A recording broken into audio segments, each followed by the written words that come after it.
Bonsoir à tous, soyez les bienvenus sur La Première. Voici les titres que nous allons développer dans ce journal. Marche arrière de la direction des transports terrestres à la presqu'île. Pour obtenir le permis de conduire, il n'est plus possible de passer le code à Tarawa. Il faut à nouveau se rendre à Pir'e et ça fait loin. Comment faire entendre la voix du Pacifique à la conférence des Nations Unies sur l'océan? Le militant écologiste Jason Temaui-Man a choisi de marcher sur les routes de Tahiti pour partager son message. Dans notre rubrique Tehono Ta'amotu, nous vous parlerons du voyage de 16 collégiens de Ho au Tuamotu. Ils sont arrivés hier à Tahiti et prennent l'avion demain pour Hawaï. Leur professeur de Reo Tahiti, Teura Marakai, est notre invité ce soir. Écrivaine, spécialiste du hula et de la déesse Pélé, elle partage son héritage culturel avec les jeunes de l'atoll. C'est parti pour la Eimeo Va'a Race. La plus grande course de Va'a scolaire est organisée sur 2 jours autour de Moorea. Ce vendredi était dédié au sport partagé. Les jeunes en situation de handicap ont ramé avec les valides. Enfin, nous nous rendrons au Petit Théâtre de la Maison de la Culture pour du rire, des chants et de la comédie. Les élèves de la classe d'art dramatique du Conservatoire interprètent Mamma Mia ce soir et demain. Mélénie Gamblin sera avec nous en direct de Tefare Tauhiti Nui. Elle nous expliquera pourquoi la comédie musicale internationale a été transposée à Mataiva. Retour à la case départ pour les candidats au permis de conduire de la presqu'île. Pour passer leur code, il leur faudra se rendre au centre d'examen de Pir'e. Pourtant, depuis l'année dernière, l'examinateur de la direction des transports terrestres se déplaçait à Tarawa une fois par mois. La dernière session a donc eu lieu le mois dernier. Les nouveaux candidats devront logiquement se rendre à 2 reprises sur Pir'e pour le code et pour la conduite, en espérant qu'il l'ait du premier coup. Le point avec Ismaël Tahiata et Mirko Vanfou. Heirani, félicitations pour ton permis, bravo pour tes efforts. Elle a le sésame du nouveau conducteur en main. Heirani fait partie de la dernière promotion qui a passé le code ici à Tarawa. Elle vient juste aussi de réussir la conduite au centre technique de la DTT à Pir'e. Dorénavant, ce sera là-bas que les prochains candidats devront passer leur code de la route.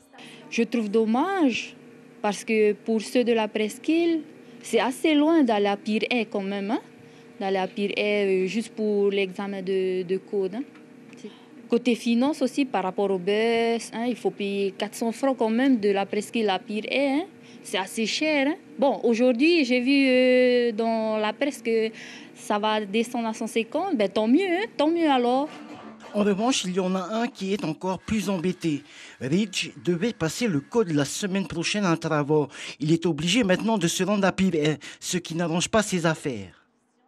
Je viens de voir avec la responsable que ça a été déplacé pour le 21 mai et que ce jour-là, j'ai déjà des clients aussi qui a été placé. Et du coup, je vais devoir encore redéplacer encore. Repousser. Ouais. Depuis janvier, cette auto-école a reçu 150 candidats au permis de conduire. Ils habitent tous la presqu'île Tahiti. À elle seule, elle représente un quart de la grande île. On a beaucoup qui viennent des communes éloignées, qui prennent le bateau, qui doivent prendre le bus et qui se lèvent tôt. C'est du 3h30, 4h du matin pour être à l'heure du coup à Pir'e. Donc c'est assez contraignant pour les élèves quand même. Quoi, hein. Selon la direction des transports terrestres, la décision de ramener l'examen du code de la route au centre technique de Pir'e n'est que provisoire. Elle fait suite à un manque d'inspecteurs qualifiés. Le Pacifique et tous les océans de la planète sont irremplaçables. Ils abritent 80% de la vie mondiale et produisent au moins 50% de notre oxygène. Pour le rappeler, Jason Temaui-Man a entamé une marche autour de Tahiti. Le militant écologiste a déjà parcouru 125 km depuis lundi. Une manière de porter la voix des océans à la conférence des Nations Unies dans un mois. Rencontre signée Mélénie Gamblin et Hubert Liao. Il sillonne les routes tel un guerrier de l'écologie. Son combat, la protection des océans, avec pour seul moyen ses jambes. En 5 jours, Jason Temaui-Man a parcouru 125 km autour de Tahiti. À 29 ans, il en est à sa 6e action du genre. Et à chaque curieux qui s'arrête, c'est comme une petite graine semée. Il est plus politique pour préserver les zones de plancton, les zones de pêche, etc. Effectivement, ça m'intéresse parce qu'il faut protéger la nature. Ce matin, Jason a aussi croisé son père à Pun'auia. Après 7 ans de militantisme, dont 2 dans l'Hexagone, Jean-Luc s'est habitué. Il a même fait installer un GPS sur son fils par sécurité. Je suis fier de lui pour ce qu'il fait et bon, ça fait un peu peur comme parent. Hein. Tu vois le gars en train de marcher autour de Tahiti tout seul. Mais bon, on le soutient comme on peut. Il poursuivra sa marche jusqu'au 8 juin, veille de la 3e conférence des Nations Unies sur l'océan. La Polynésie, c'est près de 40% de la zone économique exclusive de la France, ce qui en fait aussi la 2e puissance maritime mondiale. Alors la voix du Fénoua compte. J'ai des demandes assez claires de qu'est-ce qu'on peut faire pour être digne de protéger nos océans, plus ou moins à ampleur de ce qui se passe aujourd'hui, parce que la situation est extrêmement alarmante, que ce soit dans nos lagons ou même au large, et même dans les océans du monde entier. Donc moi je suis là pour alerter là-dessus et qu'ensemble on soutienne ces propositions-là pour faire mieux. Plusieurs associations locales se battent aussi depuis des années pour l'environnement et se demandent où vont les budgets. Samedi dernier, la fondatrice de Mata Tohora a relevé la présence inquiétante de batteries usagées dans le lagon de Punaauia. La gestion et donc la protection de l'environnement sont de la gouvernance et donc de la responsabilité du pays et des communes. Donc ça, il ne faut pas l'oublier. Pour autant, il ne s'agit pas de déplacer les responsabilités et de s'en laver les mains, puisque chacun d'entre nous en est co-responsable avec une bonne prise de conscience. Selon l'Union internationale pour la conservation de la nature, la moitié des espèces marines du monde pourraient avoir disparu dans 50 ans. Te Hono Ta'amotu, notre rubrique consacrée aux archipels, c'est maintenant.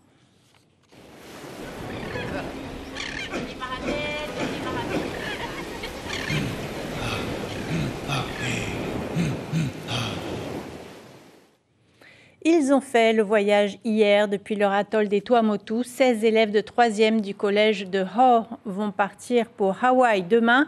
Ils concrétisent leur projet, un grand voyage culturel et linguistique en escale à Tahiti. Ils ont été invités à visiter l'Assemblée, la présidence et la vice-présidence.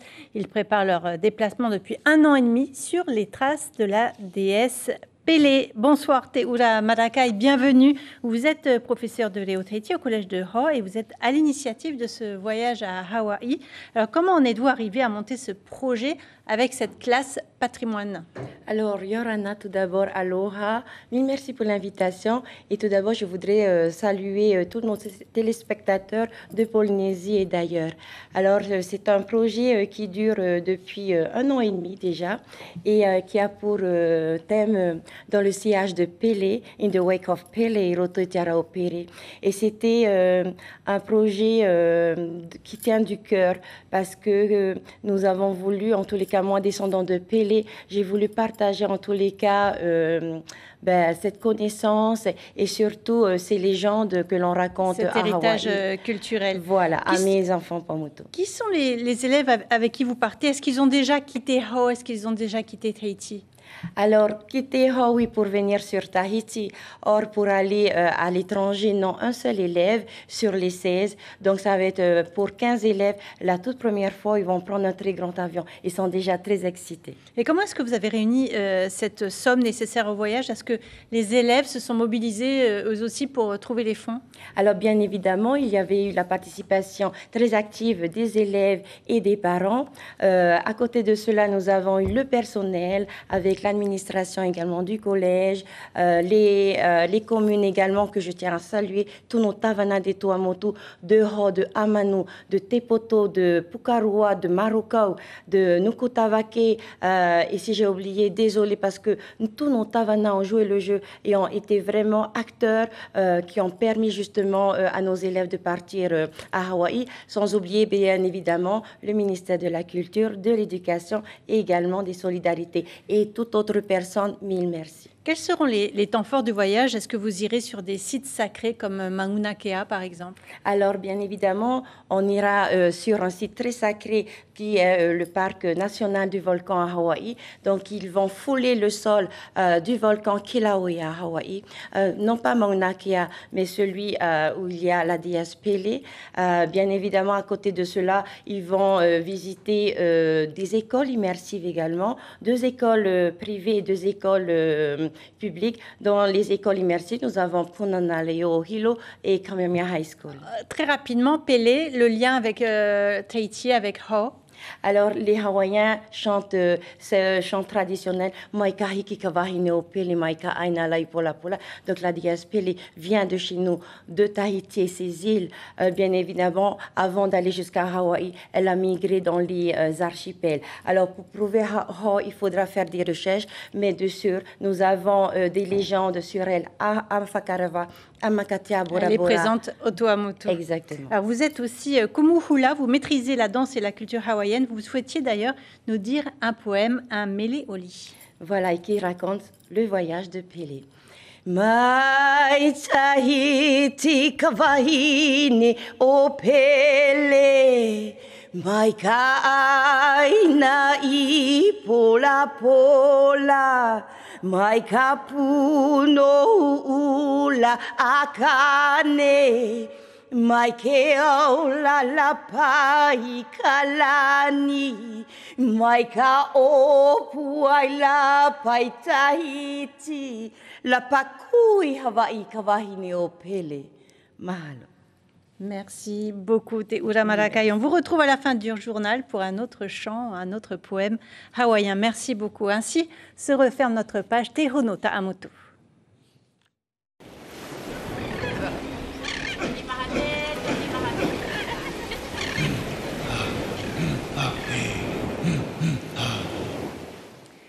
C'est un moment fort de la Aimeo Va'a Race. Le premier jour de compétition est consacré au sport partagé. Des rameurs des établissements de Moorea viennent renforcer les équipages d'adolescents ou jeunes adultes en situation de handicap. Grâce à cette entraide, les équipages des différents centres, comme la Fraternité chrétienne par exemple, peuvent évoluer sur le plan d'eau de Popo. Le reportage de Chiquita Teiva et Teiva Ribé. Le Vaiarai plein à craquer. Parmi les 500 collégiens à bord en route pour la Aimeo Race, Gabriel et ses coéquipiers de la Fraternité chrétienne. Allez, ça va les gars, est-ce que vous êtes prêts aujourd'hui pour la course? Ah oui. Ouais. Ok. Venus également de Pae et Taravao, 8 jeunes de l'Institut médico-éducatif âgés de 13 à 19 ans qui n'ont pas lésiné sur les entraînements. On les a sélectionnés parce que ce sont les plus performants, on va dire ça. Et on s'entraîne toute l'année. J'ai hâte, il y a diète, après je suis content de voir mes potes. Au total, 28 jeunes en situation de handicap accueillis par l'Union du sport scolaire de Moorea, organisateur de cette journée de sport partagé. Donc ils partent 6 élèves en situation de handicap avec 6 élèves qu'on appelle des valides. Donc c'est le principe du sport partagé. Sur 2 V12, ils vont faire une rotation d'environ 1 km ou 2 km selon les conditions de mer. Et ensuite ils vont revenir et c'est des échanges permanents et l'objectif pendant 2 heures en faisant des relais de faire la plus grande distance possible. C'est bien parce qu'on va les aider à ramer, à apprendre aussi. Permettre aux jeunes handicapés à prendre part à la Aimeo Race, objectif atteint pour les organisateurs qui ont rassemblé 5 établissements spécialisés en 3 ans. C'est un peu facile, mais quand tu es sur l'eau, c'est facile un peu. C'était bien. Pour une première fois, ils ont bien géré. C'était pas trop dur? Non, ça va. Ça va? Ouais, ça allait plutôt vite. Ça a été bien et il y a un moment j'ai lâché, mais après j'ai vite repris. Et voilà, c'est vraiment hot. L'objectif de l'USSP l'an prochain est d'organiser une 2e journée Parava'a pour les plus chevronnés. La grande course aura lieu demain avec 500 élèves, 33 équipages et les 5 archipels sont représentés. Les 42 km seront parcourus en 9 étapes. Du sport encore avec ce résultat surprenant des Tikitoa en beach soccer aux Seychelles. Le Chili a remporté le match 7-6. Tahiti, l'un des favoris du groupe C, s'est fait surprendre d'entrée par cette équipe chilienne qui disputait le premier match de son histoire dans la compétition. Demain soir, Tahiti rencontrera le Sénégal. Les Tikitoa n'ont plus le droit à l'erreur. Et puis en football, la Ligue des champions océanienne féminine débutera ce dimanche 4 mai jusqu'au 17 mai au Stade Pater. La compétition a été créée en 2023, c'est donc la 3e édition. 7 équipes sont en lice et pour la première fois, une équipe tahitienne sera de la partie. Il s'agit de l'AS Pirée. Le vainqueur se qualifiera pour la première Coupe des champions féminines de la FIFA en 2026. Les précisions de Rupea Lambert, coach de l'AS Pirée, au micro de Raihei Najarian. On a regardé les matchs des OFC précédentes, les lacunes qu'on avait, les carences qu'on avait. Mais on a vraiment essayé de mélanger un peu le ludique et le physique ensemble. Donc, normalement, les filles, elles sont prêtes.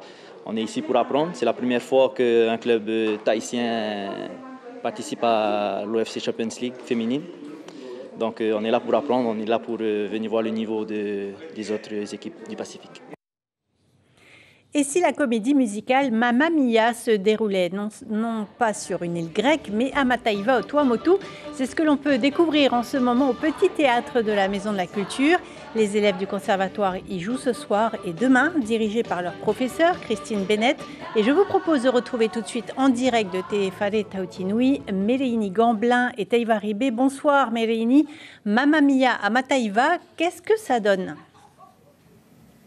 Eh bien, bonsoir Cybèle. Eh bien, Mamma Mia en Polynésie, ça donne qu'en fait, c'est organisé, assez imaginé à Mataiva, parce qu'en fait, Mataiva, c'est l'atoll d'où est originaire John Mayer.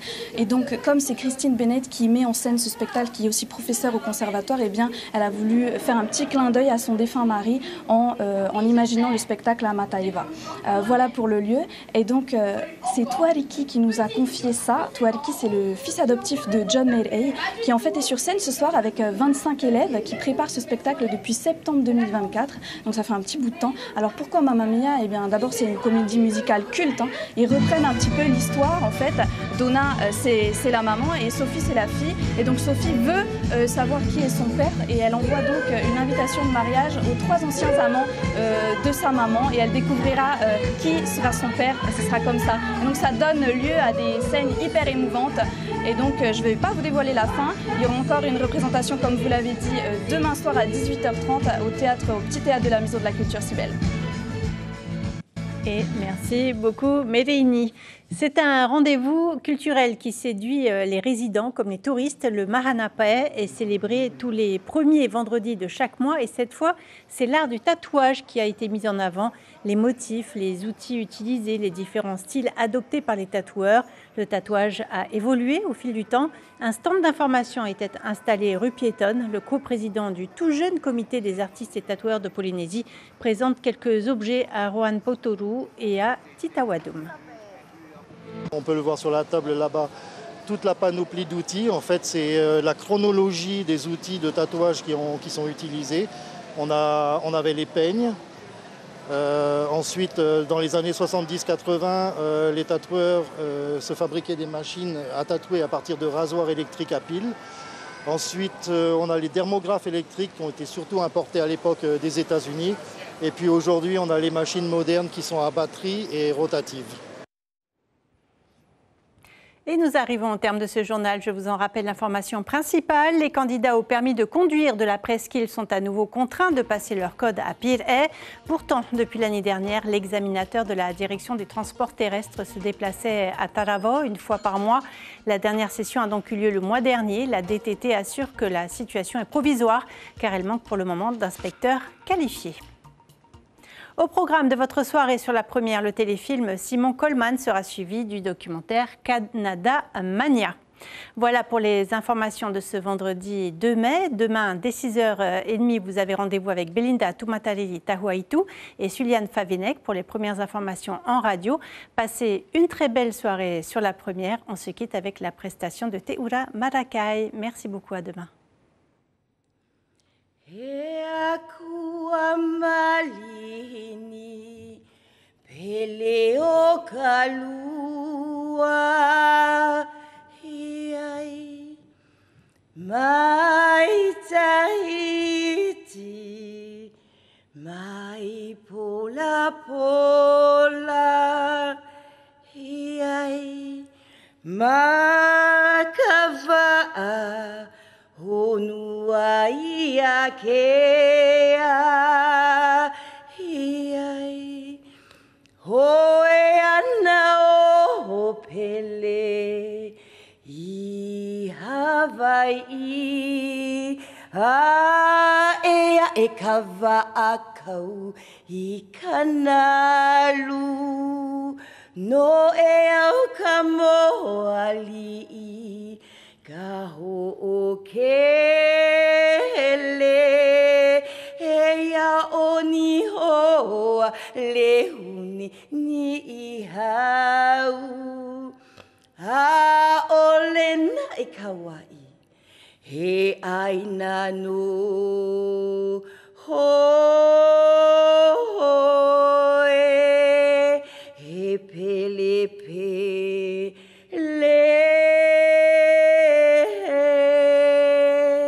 He noa no hi ia kai ka polio pele. Mahalo.